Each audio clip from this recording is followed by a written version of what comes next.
Un mois après le drame, le doute plane toujours sur Trémola. Dans cette commune de 600 habitants, la vie reprend doucement son cours, en apparence. Et elle me dit non, voilà ce qui s'est passé, c'est un crime. Un crime. Car dans les têtes, l'assassinat de Karen Carter, cette Britannique de 65 ans installée sur la commune depuis plus de 10 ans, est toujours bien présent. C'est un crime odieux, donc aujourd'hui, on est encore beaucoup dans la douleur, mais on essaie de reprendre un peu un fil conducteur, des petites sorties, mais elle restera toujours dans notre cœur parce que c'était un réel soleil.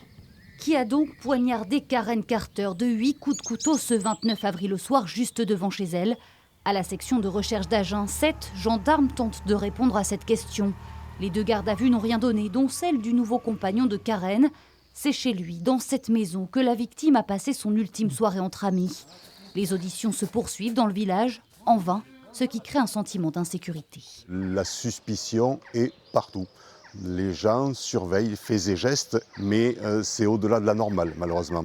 Donc voilà, et les gens se calfeutrent chez eux le soir encore et voilà, prennent un maximum de précautions qui n'existaient pas jusqu'alors dans un village où le calme et la sérénité régnaient. Au Café Village, lieu associatif très fréquenté, les activités reprennent doucement.